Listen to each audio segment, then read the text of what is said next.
Indonesian. I wanted an Indonesian Bible to master a few words of the Indonesian.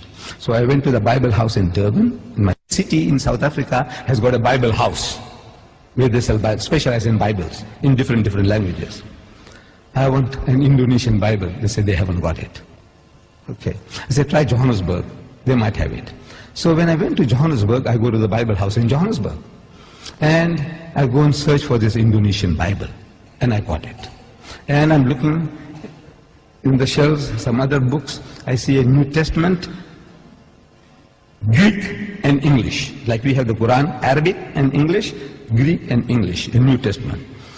I took that big volume out and I'm starting to go through that. And the supervisor of the Bible house is watching me.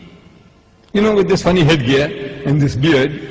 He says, what this guy is doing with all these expensive volumes, because this was an expensive volume in which I took down Greek, English of the New Testament. So he comes up to me, he says, good morning. I said, good morning. He said, what makes you interested in these books?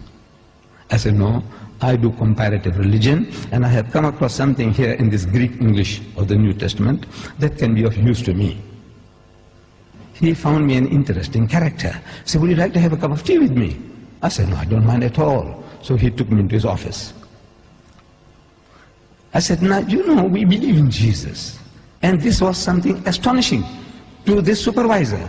And all the supervisors in South Africa of the Bible houses are retired reverends. This was a Reverend Dunkers. He's amazed. I says, you know, we believe in Jesus and in his miraculous birth. And so saying, I started repeating these verses from the Quran. That we believe. And when I read it, he said, no, this is the same like my book.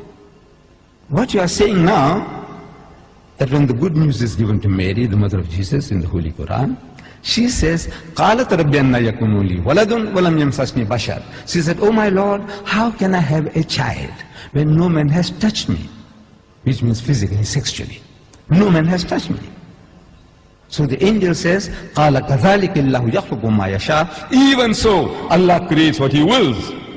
إِذَا قَضَى أَمْرًا فَإِنَّمَا يَقُولُ لَهُ كُن فَيَكُونُ. Whenever He decrees a matter, He merely says to it, be, and He wills it and the thing comes into being. So the Reverend says, man, this is the same as my book. I said, yes, on the face of it, it's the same. But if you look at it intently, you'll find the difference between my version and your version is chalk and cheese. You people know chalk and cheese? You know the difference between chalk and cheese? The Canadians didn't know.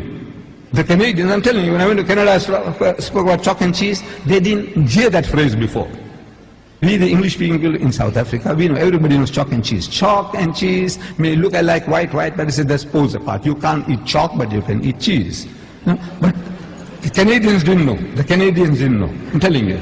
I don't know whether you people know. Difference between chalk and cheese. The poles are, in other words, poles apart. So he said, how? I said, you know, in the Holy Bible, in the Gospel of St. Luke, we are told when this good news was given to Mary, the mother of Jesus, about the birth of the Holy Son, she says, how can this thing be when I know not a man? In the biblical language, know means sex.